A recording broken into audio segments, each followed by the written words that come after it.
for break dire. Para mo abante ko. Ha? Kani-kani ana ba? Guru yan. Pagputla rin ko pa. Naputla kay ako ng bonsai kanya. Pada. Sabi ko akong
Good morning everyone, or magandang umaga na naman sa inyo lahat. So ngayon ang i-share ko sa inyo for this morning is itong i-share ko na ko sa inyo this morning itong akong maliit na bonsai materials, which is the red ficus. Then also nakakuha ako ng aglonema, which is a dwarf aglonema. So kukumpare natin sa malaki na dahon. So yan. So yun, nasa baba yun ang normal na aglonema. Then dito sa taas, yun ang dwarf. So sana it is a really dwarf.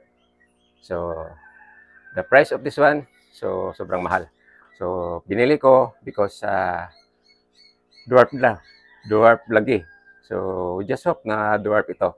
So punta na naman tayo sa nung linilinisan namin kahapon doon sa likurang bahin para mapakita ko sa inyo na malinis na ng konti.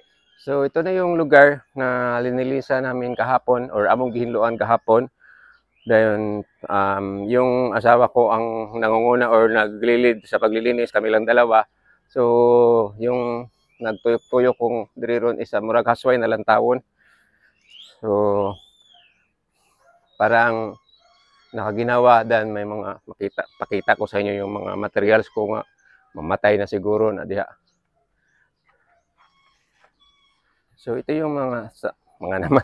So ito yung lugar which is kung saan kami naglilinis. Ayan, ito yung mga sa baba, mga yan,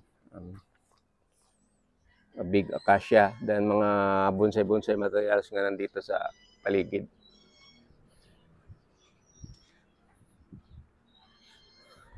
Yan mga bonsai materials ko nandyan pa sa palanggana. Then it is Christmas bumbil. So malinis na ng konti. Then may isa akong bonsai materials na natuklasan or nakita ko lang kahapon na bayaan, matay. So we have here what is this, yellow top. So this area sa likuran ng bahin sa aking bonsai garden. So ito yung namatay kong bonsai materials, usik ay no. Yan. Kung ito yung mga materials ko. Yan, mabuhi baka ni. So pasensya na ho sa camera ko, hanap-hanap gamay. Then tatrabahuin ko ngayon is itong aking bougainvillea.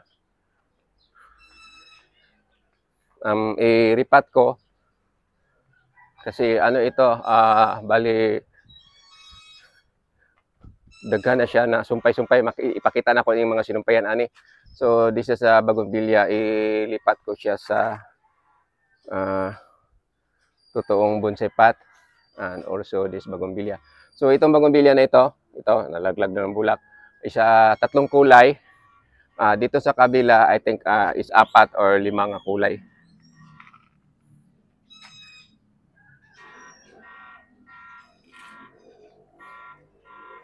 So magsimula na ako magripat. Then isasali ko lang itong Chinese elm. So, ganito ang itsura sa Chinese elm pag mapabayaan. Yan, gubot guys, gubot pas lukot. So, ang gawin dyan is tanggalin lahat ng dahon. Then, pag salingsing, magwapo na po siya lang tawon. So, mag-start na ako mag-ripat. So, ito na yung bougainvillea kong ililipat ko ng pat. Sa lupa. Sa ground ko na trabahoin kasi sobrang bigat itong masitira. Tapos, ito yung gamitin kong masitira.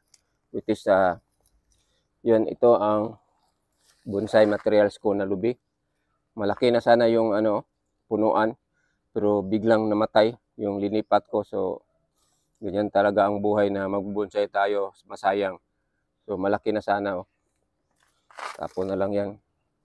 So, itong pot na ito, yasok na makita yan sa camera. Ito ang ilipat ko dito. Samok ang kuan. Then, ilipat siya malipat para maging ganap na siya na bonsai-bonsai. So, this is a bumbil bonsai materials.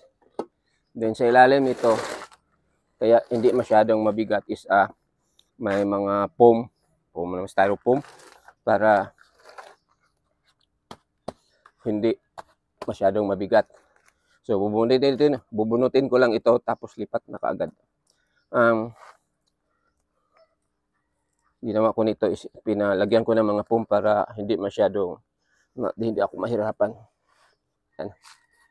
Kita niyo mamaya. Oh, yung root niya nara sa sa taas lang, dito sa ilalim wala siyang root. It is may kukunin ko. Makita ba na bungan? Yan. So ito yung itsura sa ilalim. Maraming mga foam dinagay ko para gumagaan kasi sobrang laki nitong pot. Then gawin ko dito is diretso na lang transfer dito. So tignan ko lang kung saan yung front na magandang tignan. Tapos is gugubitan ko. So this is just our normal bonsai materials. Hindi ko na yung hihilain pa kasi baka babali yung kung saan ako nakadugtong. Pakita ko sa inyo after makuhanan ko nitong dahon lahat. Makita nyo yung mga dugtong nito. So marami itong kulay. So ang hinihintay ko lang na makabulak na ni para makita na kung anong mga kulay yung bulak niya. Ang ginamit ko nito is river sand. Tapos sabi ng iba, daw, yan ang problema, hindi mapasok. So, kailangan, may akong gunting. Kuha man ako ng gunting. Natambunan.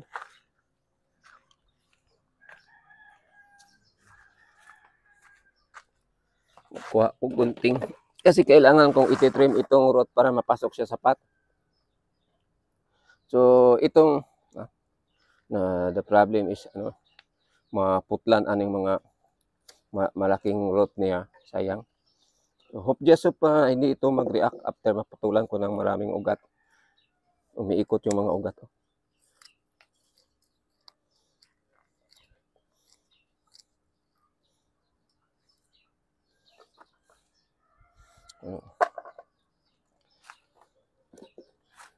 Ang sa akin lang is mabaon ko lang sulod siya sa kukan.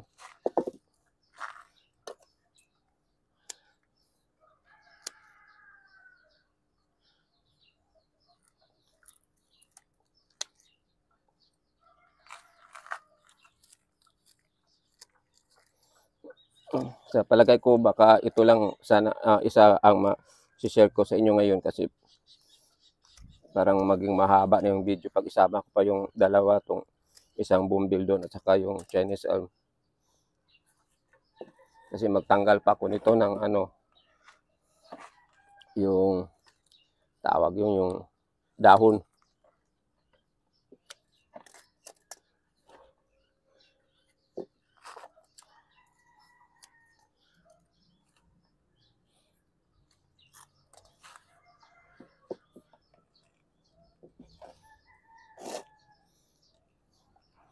So, hindi ko na siya tuduhan tanggalan ng root kasi takot ako kasi ilang beses na ako kahit it is only just an ordinary bumbil tapos dinudugtungan ko lang nagrap ko. Then, marami na ako namamatay na ganito yung daghan kay kog root na gitanggal. Then, na ano na ko ba, na sobra ng tubig. Dahil yun isang dahilan na ano siya, yung mamatay. Yun na. Iurong ko pa sana dito ng kaunti sa likod. Kaya lang, needs try na ako. Cool.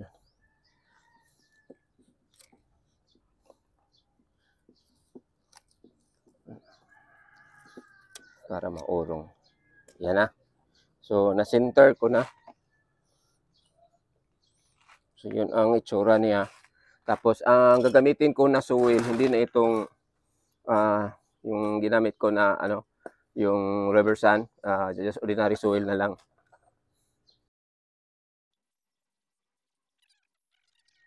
So, gawin ko dito is hanggang saan ito makararating.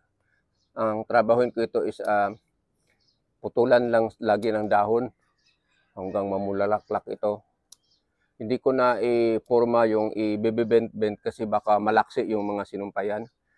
So, start na tanggal ng dahon dito.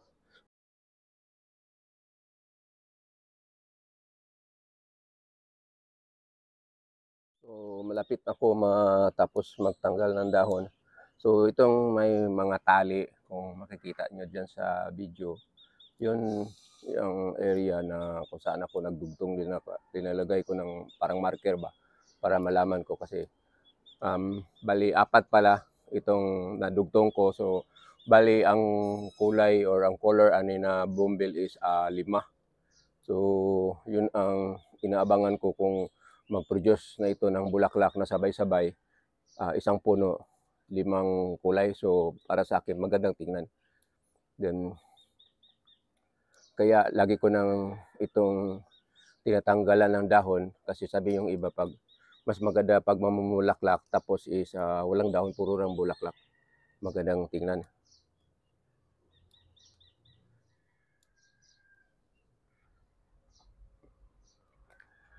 So, ito na, natapos ko na nagupitan itong aking bonsai materials na bougainvillea, which is may 5 klase na bulaklak. So, itong mga sinabi ko na kanina, itong mga may tali, dyan ang mga dinugtong ko. So, may isang area dito, pagdugtong ko, namatay ang one side and buhay naman kasi dito sa kabila, dumidikit naman. So, as ay sinasabi ko na nga, hindi ko ito maibebend kasi yung pagdugtong ko is napakalapit sa trunk talaga niya, yung pinakapunuan yung sa ila, kung dito, dagkong sanga. So, there's a possibility nga pag ibebend ko ito, mababali ito. So, hayaan ko na lang ganito ang itsura niya. Anyway, matanda man siyang tingnan. So, ipapakita ko sa inyo yung mga area, yung mga dugtong sana maka-capture dito ng camera ko kasi di man kayo tinawa kong kuha camera so malabo. Yung iba, parang hindi mo na makikita nga may dugtong pero yung iba klaro-klaro pa yung dugtong. Yung tinuturo ko ng gunting, ito ang isa sa dinudugtong ko. Then,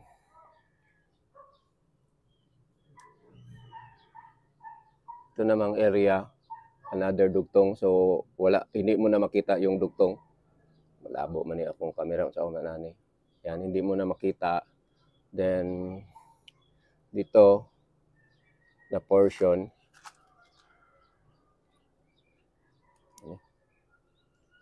Yan. So, yun ang sinabi ko sa inyo is namatay yung area dito pero dito sa kabila buhay. So, kaya yung sanga niya, yan, is buhay na buhay. Dito naman pang ano na yun, pang 3.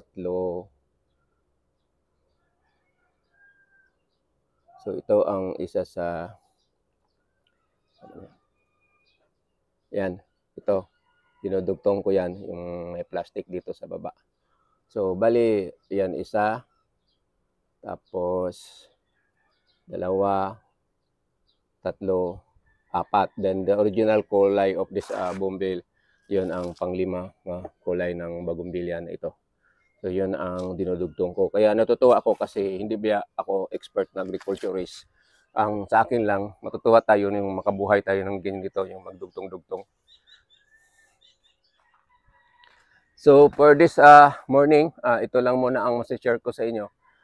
Hindi ko matrabaho ito yung sinabi ko na kanina, Chinese alb, saka yung isang bougainvillea doon na ililipat ko ng pot.